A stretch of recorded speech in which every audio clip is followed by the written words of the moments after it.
I'm not very connected to any particular place. Sawadee ka, kia ora, and welcome to Our Way Home, a TCK podcast centered around finding home within the people we don't want to live without, and how our post-secondary school journeys went about. I'm Patty, and like you, I'm a student of life with a story to tell. I'm also one of a growing number of TCKs or third culture kids, individuals who as children accompanied our parents into another society and were raised in a third culture made up of the shared commonalities of those living an internationally mobile lifestyle. That description is based on details from the book Third Culture Kids Growing Up Among Worlds, which discusses various definitions and interpretations of the term TCK. My podcast, however, mainly focuses on exploring the stories of those who they themselves identify as and or relate to being a TCK. This episode reintroduces you to Anessa and features the conversation I had with her. My name's Anessa, like Vanessa, but without the V. Anessa's family is originally from South Africa. I was born there and I lived there till I was 11. Anessa's family then relocated to New Zealand. Later on, Anessa herself would move from the North Island to the South Island of New Zealand to pursue a master's in design. She and I both study at Otago Polytechnic in the city called Dunedin.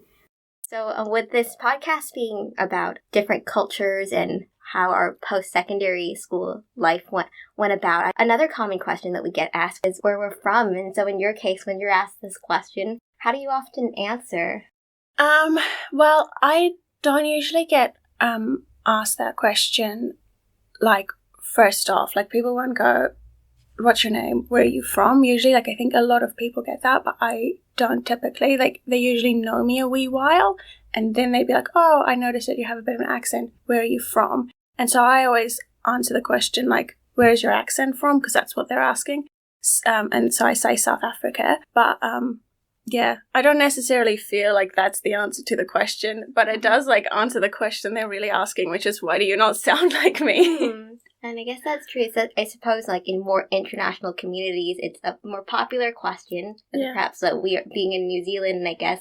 Well, I think I look like a lot of people. You know what I mean?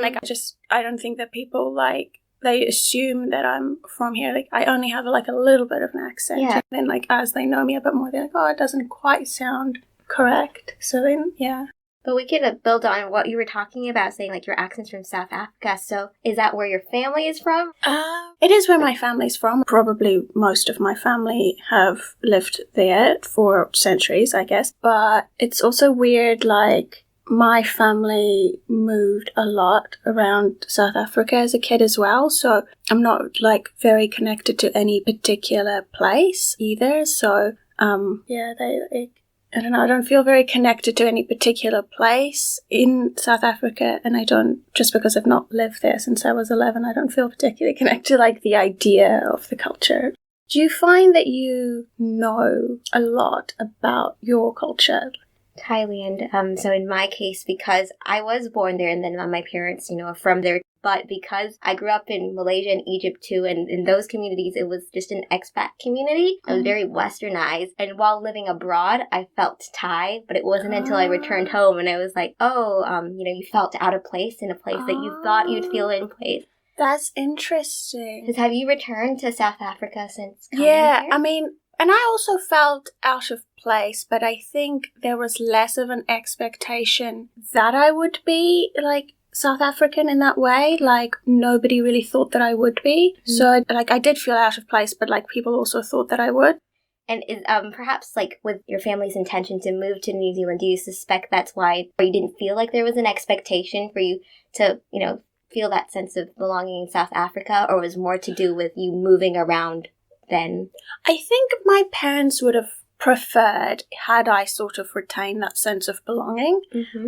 But there was no way for them to give me that.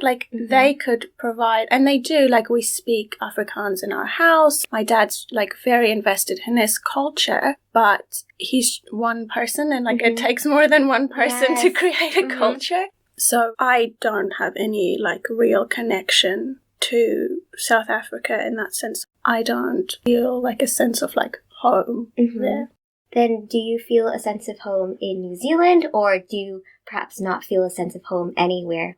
So what comes to mind when you think of home? Is it a place or perhaps people? Or That's interesting. I think I feel more of a sense of home in New Zealand, but I think it's different. It's more like I don't feel like I can say that, like I'm like allowed to say that, like it wouldn't be. I think it's a two-way street. Like if you say, "Oh, I belong here," then the other group have to be like, "Yeah, we agree, that's true." And I don't feel like that would happen. So, I guess, I feel like it's neither. Yeah. I'll revisit like something you mentioned earlier, which is with languages. So did you grow up speaking Afrikaans and English from the very beginning, or did you learn one language after another?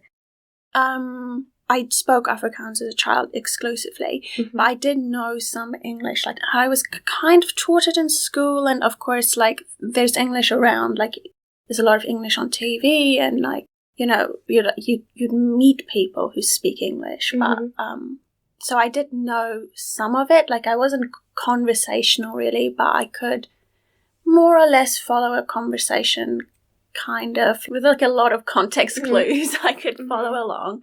But I wasn't good, and I didn't really learn English until I came to New Zealand. So, like, my, like, first lesson in, like, how to speak English was in a classroom with 30 kids who'd spoken it their whole life. It was a rough transition. Yeah, that must have been a leap. And I know for some schools, they have the English as a second language program. And in your case, were you just thrown in the deep end and having to learn from...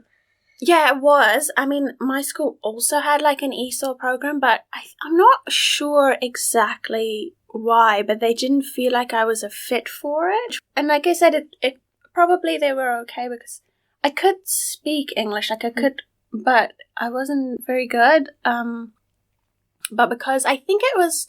Because there's like probably quite a few ways to learn a language, but because I'd never actually need to write English, I only needed to be able to speak it. I could, I knew phrases that you'd say just in answer to things, which, so it sounded like I was like more confident than I was, but I didn't fully understand what the phrase meant.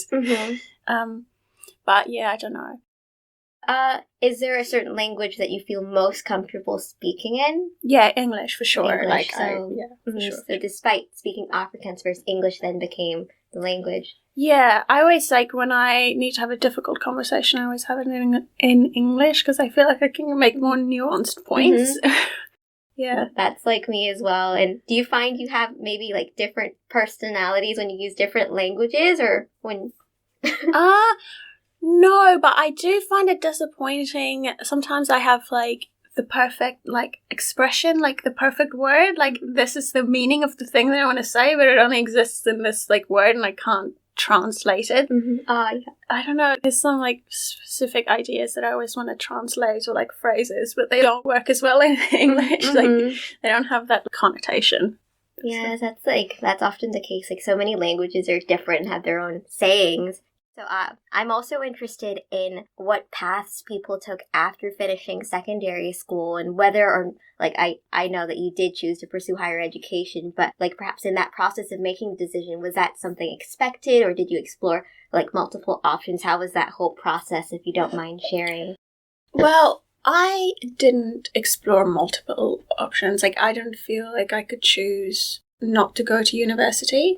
So I did go to uni right after high school. I actually went to Victoria for a year where I started off doing international relations, and then I did like history and philosophy, and then I did business. So like a lot of changes. Like, like I was clearly not, like I hadn't thought through what I wanted to do. And then I like took a pause and I was like, I can't live my life like this. Like I can't just randomly, switch around. Switch around. Like I need to make a decision and commit to something. At the time I explained it as being in a waiting room, like you're just waiting for your life to start happening. And I was like, I can't stay in this waiting room forever. Like I need to do something. So I did a lot of soul searching and exploring, and then I came to fashion, and then I went to Massey. I think largely just because it was also in Wellington. I don't really think that through too much. Was that where you and your family were in Wellington? No. I had moved to Wellington from Palmerston North, which was where my family lived. not too sure what, like, I can't remember what drew me to Wellington, but I think it was just because I felt like the thing to do was to leave home, but, like, you couldn't leave home by just, like, moving into a flat down the road. In my head, like, when you leave home, you moved to a different city. Yeah. You couldn't live in the same city as your parents, so I was like, yeah, I have to move to a different city. They live in this one, I have to go find another one to live in. Also with like you switching many courses, that similarly happened to me, and actually from a lot of the readings and literature I've been looking through, it seems that many who grew up with like mobile upbringings, of course it's not just limited to, those in this demographic, but many feel pressured to, pursue higher education and often do eventually get their qualification, but the paths leading to that are often, very non-linear, and people end up switching institutions and courses. So I wonder, like, I don't know, but it seems like maybe it relates to how we were brought up moving around, and maybe it's that mindset so there even when it comes to our education. Oh, that's interesting. I'd never heard that before. I mean, like I said, it was definitely the idea of, like, well, you can't stay in this city because your parents live here. I don't want to say that you can't live here. And then also, I mean, they didn't offer fashion at Victoria, though now they do, so it's confused. So, like, maybe they did at the time and I just didn't look into it. Like, that wasn't an option in my head. I did definitely feel like the thing to do would be to move institutions completely. I didn't consider the option that, maybe I could stay here and just do a design course that they offered already. Because they did have a design school. Like, I could have just, I didn't look into it at all. I didn't think about it. And say before that, when you were thinking, when you explained soul searching, during that process, was it mostly just you reflecting yourself, or perhaps did you have a conversation with someone that maybe, an epiphany moment? But for some people, it really is that inner self-reflection that helps them realize. It's interesting. I had a friend who I'd met earlier on in that year who actually had a bit of like they call it like a mental breakdown, but which sounds like it's like a sort of phrase that people throw around, but in her case it was very much like the textbook definition of it, where she, like completely went into a period of depression and insomnia. But, when you're young and you're like, everything will work out on the basis that it's always worked out before. And I think that kind of happening made me realize that it might not. Things don't always work out. I mean, she's, just to be clear, she's like completely fine now. It was horrible at the time, but it was one of the best things to ever happen to her. But it helped you stop to think about your own. Yeah, it did help me stop and think, like, what am I doing? What am I, what's the point of all of this? I'm just like learning these things that I like don't want this life. Like, because my course title technically was International Relations and Business. And I was like, what am I going to do with this? I think I just like the word international because I was like, yeah, travel. But no, it's not like that. Then it was just like an internal process. I have, in the years since then, tried to remember what thought process led me to choosing fashion, but I can't quite recall what it was. But I had always like been interested in it. So, and it was weirdly like when I was quite young, so halfway through high school, I like seriously looked into it. I was like, there's this course and I think it was France or wherever that you can do. That's like all about fashion and creating stuff and all this. And then I had like just completely forgot that I'd ever done that. Like, it left my mind completely. And then when I actually came to like applying for universities, I don't know, I think I just picked Vic because it wasn't in the same town and I had been to see it. Because they do those like open days. Yeah. And you mentioned like France, when it actually came time for you to choose a tertiary institution, did you only consider like local institutions, or did you consider studying abroad at one point? I didn't apply to any universities abroad.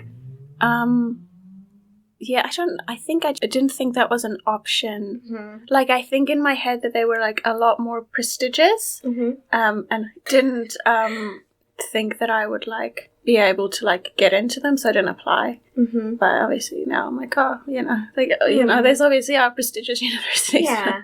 And then I guess there's always perhaps like the financial things you consider too, because in my case, many of the international schools I attended followed the American curriculum, so I would just do like these fun procrastination research sessions where I would just be looking at American, colleges, but I call them like, procrastination sessions because I never consulted my parents. So like, can we financially, it was more of like, oh, I just want to look at these institutions. And, when it actually came time and it was decided that, okay, New Zealand is safer. And then it's like, oh, all that, research has kind of gone to waste. Yeah, but it was more of perhaps, I guess, just, maybe like back in high school when you were looking, at that fashion program in France, just, being a young, teenager and looking through random programs online. That's so true. I mean, I think one of the big reasons why I stayed in New Zealand was the finances. Like, obviously, if I stayed, like, there's a lot more financial support for students here than there would have been internationally. And also, like, I have 2 other brothers. Like, so I'm part of a triplet, so I have 2 brothers. So we were all heading off to university at the same time. So if we didn't have any financial support, then my parents would have had to pay for 3 people at the same time, which, like, it's really expensive to pay for one person. So it's, like, really tough to do 3 at the same time. So I think, like, that probably, was a big consideration as to, like, which university, like, I would need to pay for them, so. Did your brothers end up choosing different cities other than Palmerston North? Did everyone move away, or? No, both of them stayed. One brother stayed because he was really into science, and he did, like, a nanoscience thing. So Massey, one of their big campuses, is actually in Palmerston North. So he stayed, but I don't know if he ever considered any other unis. I don't think that he did. So he stayed, and then the other brother, like, it never, like, even occurred to him that he would leave, so it's very different. And I guess before we go on to talk about things like travel, on this subject of siblings, and so you ended up being the only one in your family to, like, move. How is that? I also have a brother, and I find it seems that many of my friends who have sisters are closer, but that may not always be the case. So did you find leaving to go to university hard, or was more of like, oh, you've been waiting for this independent lifestyle? I definitely approached it with, I've been waiting for this independent lifestyle, but when I got there, I found it really hard. It's like, definitely found it more of an adjustment than I thought I would, because I thought I was pretty independent already, and I was pretty independent for a person who, like, lived at home with their parents, but, I definitely found it hard.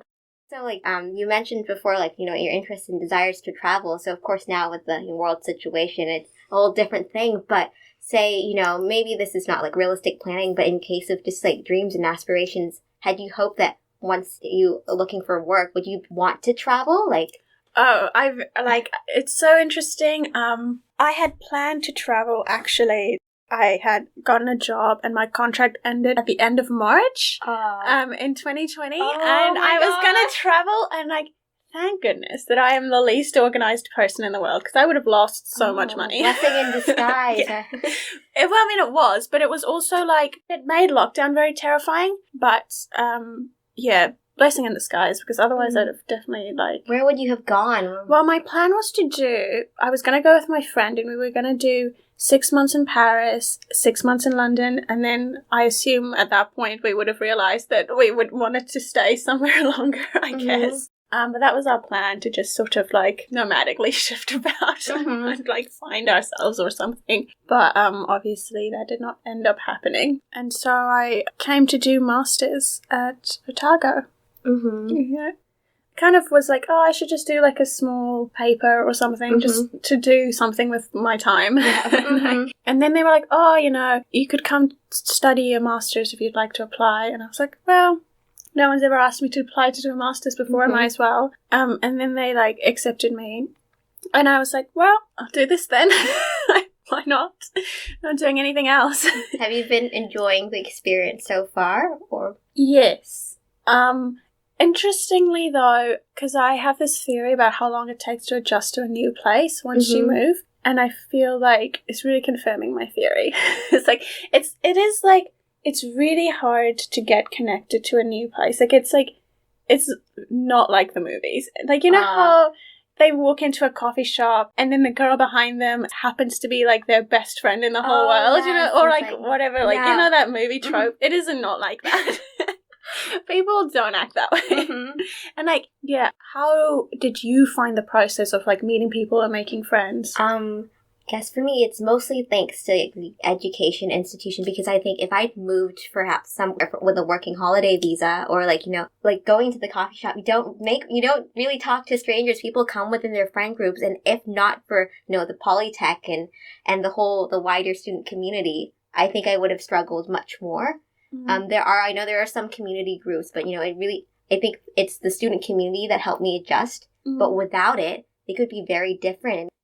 Okay, so I'm hoping that this podcast can maybe help those who are in secondary school or are already navigating their post-secondary school journeys. Because obviously when you're young and we're watching movies and we think it's going to, like you said, Mm-hmm. there's this linear path and you actually experience it, and it's not. So perhaps, like, was there any piece of advice that you yourself want to share, or perhaps something that someone told you that really helped you with your journey, or just, anything that perhaps can help guide people when it comes to...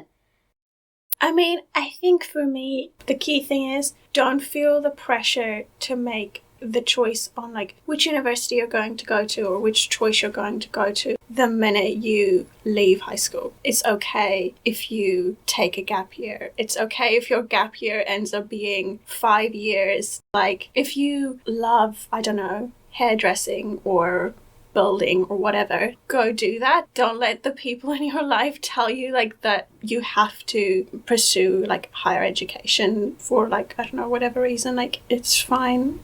Yeah. Like, and also take your time, because I think when you turn 18 or whatever, you feel like I have to make every decision right now. Like, my life's gonna like pass me by if I don't. But it's fine. Like, I mean, it takes a really long time to realize, but it doesn't really matter if you start university when you're like, I don't know, 25 or whatever. It's fine. You might not have the same experience, but you'll have different experiences. And to be honest, it's not as fun as you think getting drunk in someone's flat. Like, it's kind of fun, but it's not worth the sacrifice of your like overall life happiness. Like, you can be older, it's fine. And I love what you're saying about the different pathways other than university, because as I said, like many of us with international backgrounds, perhaps, or just those of us who grew up in communities where so many of the adults we looked up to do have degrees. So even when it's not explicitly forced upon us, like we ourselves feel like, oh, it's the only pathway to. And it's so refreshing when people, talk about other pathways. And it's nice for those of us who, have chosen formal education, but also know that while we don't regret our experiences, that we value other experiences too. Yeah. I mean, I think for me, if I had taken a gap year, I think it would have been a more positive experience. But I don't know. I mean, hindsight's 2020. Like, you could say that, but then, I don't know. And was a gap year ever considered at all, or? No, definitely not. I don't think I could have like even offered that as like an option. I do think my parents would have been fine if I went to like a Polytech and did a course like that. That would have been fine with them, but I couldn't choose to not do anything. You have to like study in some form. Yeah. The other thing I wanted to touch on, because I think that this would be helpful for people. Okay. From your point of view, what would you say if you're like an international student or just even a person traveling and you wanted to get connected into your like school community or like whatever community? What would your advice be in regards to that? Oh, as in like, could you rephrase? So I think sometimes you can come to like a new place and you feel quite alone and you like don't really know how do you meet people, like what clubs to join, like how should you go about doing those things? Coming here, I did join cultural clubs. And I do like them, but what I liked more is the clubs that are more international. When you're bonding over your values, sometimes you connect more than over, descriptions of who you are. It's more of like what you like. And so I perhaps like enjoy volunteering more with people whose values align with mine. And I find that I'm able to connect better with them than, say, for example, someone is from the same country as I am, or, we're both women or whatnot. Yeah, and it's something like, it took time for me to learn too, because it's so easy to just look at the, things at the face value, and when choosing clubs, it's like, oh, on the outside, I seem like I would fit in, and not that I didn't, but the ones I really connected with are when you connect on a deeper level. Yeah. No, that's really interesting. Yeah. I think it's just that is one of the hardest parts. It's like, not just obviously the studying and all that stuff is difficult, but it's the like starting to feel like you're part of the community and doing that sort of thing. But I think everybody finds that hard growing up. Like even my friends who've like only ever lived in New Zealand, they found it difficult to like belong. Yeah, belong. Before we'll wrap up, and it's okay if you don't know, but it's always like the daunting question of asking, do you have any idea what you'd like to do after Masters? No.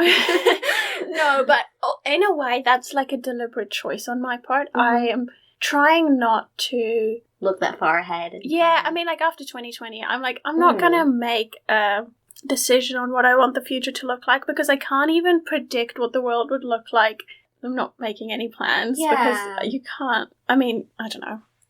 And then perhaps like it is better for us all as a world to not focus so much, look too far ahead. It really helps us, focus on the now too. And the COVID has changed things in a way, and sometimes like it's okay to like be with that uncertainty and that flexibility, like not knowing. Yeah, I think it's the idea that like, even though obviously things we do in the present and the things we've done in the past does affect the future, the actions we take tomorrow or like 5 years from now will also affect the future. Like the future isn't like a destination. Like we're not it's not a set place that we definitely will get to. No matter what anybody says, or like whether their prediction is like the future is this utopian beautiful place, or it's like this very destructive horrible place, neither of those things are true. Like the future is always like up for grabs. It's always being defined. So like the best thing that you can do is just be in the present moment right now. Do the best possible thing that you can do for this moment. And then, I don't know, the future will happen. Like, I mean, in terms of like all the problems, but like sustainability. Like, don't think, in an ideal world, how can we be sustainable if this and this and this thing was the case? It's just like,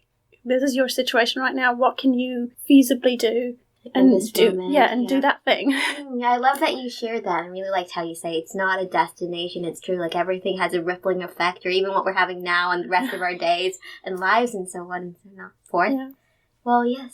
We might as well end this conversation here. Thank you so much for taking the time to discuss all of this with me. And as always, thank you for listening. It means the world.